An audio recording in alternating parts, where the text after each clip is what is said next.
Spring, 1847. A dirt road in the west of Ireland. The sky is low and gray. The hills roll green on either side, dotted with stone walls and empty fields. Families are moving, dozens of them, walking in the same direction, carrying everything they own on their backs. The mud pulls at their feet with each step, shoes soaked through, leather soft, every stone felt through the worn soles. A woman walks with a bundle pressed to her chest, a shawl that was once red wrapped around her shoulders. A bundle holds a wool blanket, a cooking pot, a change of clothes. At the bottom, wrapped in cloth, a letter from America. In this video, I used several artificial intelligence tools to reconstruct what this journey might have been like.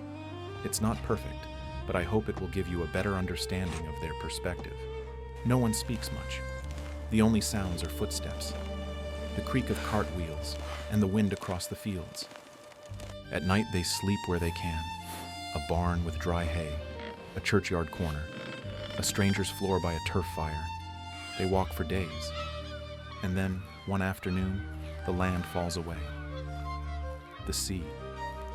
The steamer sits low in the water. Smoke rises from its stack in a black column that bends with the wind. Deck passage costs a few shillings. No seat, no shelter. Just a space on the open deck with hundreds of others. A few coins pressed into a calloused hand. The fare to Liverpool. The first step across the water. The deck vibrates beneath your feet. A deep hum that travels up through your legs. The engine coming to life. The coast of Ireland slides away. Green hills growing smaller. A church spire disappearing into the haze. 2,000 people pressed together on the open deck. Strangers shoulder to shoulder. The wind finds every gap in their clothing. The spray is cold and constant. 4 hours to Liverpool. Maybe 6 if the weather turns. And then, through the haze, a new coastline. A forest of masts. The sound of bells and machinery. Liverpool. Liverpool is louder than anything they have ever heard. Cranes screech. Dock workers shout. Carts rumble on cobblestones. Clarence Dock. 300,000 Irish will pass through here this year alone. Most have never seen a city. The smell hits first. Coal smoke. Fish. Tar. Something cooking. Something rotting. All mixed together.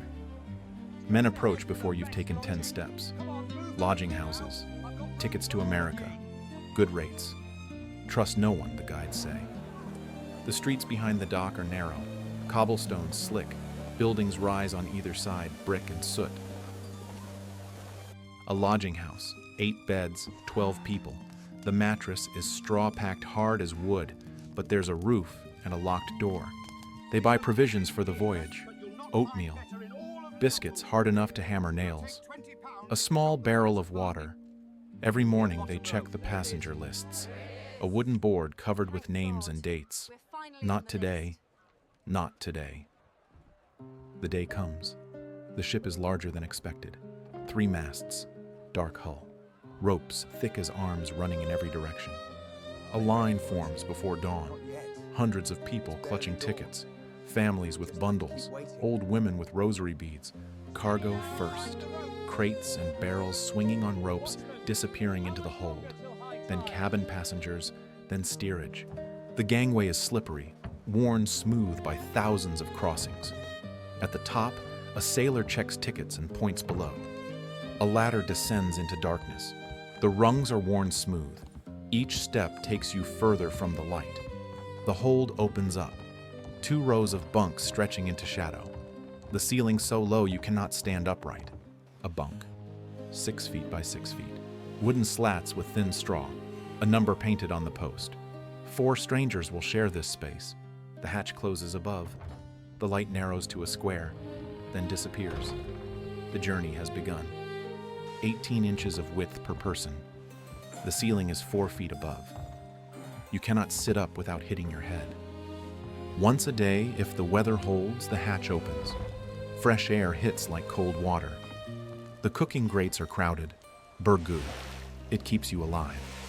In the evenings, someone plays a fiddle. Other voices join in. For a few minutes, the hold feels like home. 6 weeks on the Atlantic, the same gray water, the same empty horizon. Storms come without warning. The hatch slams shut. In the darkness, you hear everything. Timber groaning, waves crashing, prayers in Irish. And then, one morning, someone shouts, "Land."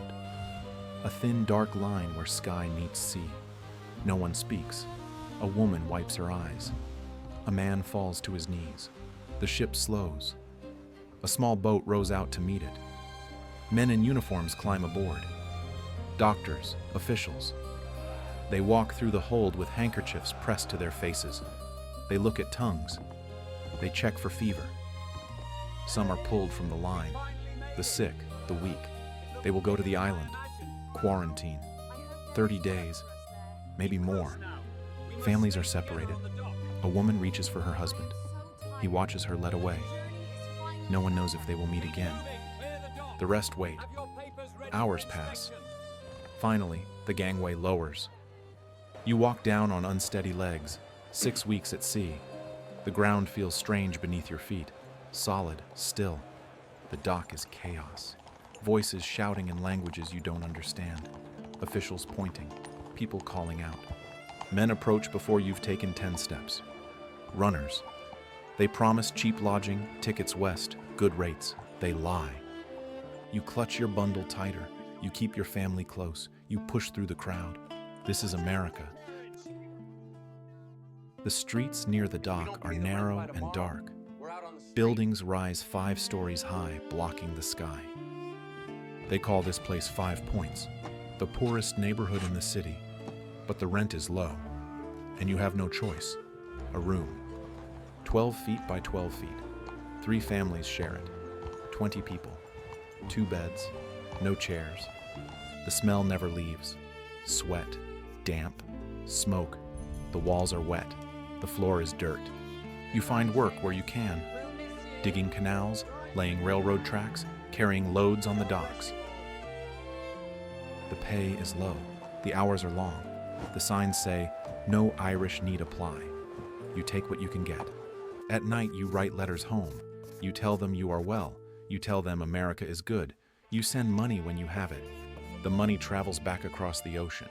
Enough for a ticket. Enough to bring a brother, a sister, a cousin. The passage continues, one crossing at a time, one letter at a time, one family at a time. You came with nothing. You have almost nothing still. But you are here, and tomorrow you will work again. This is not the end. This is the beginning.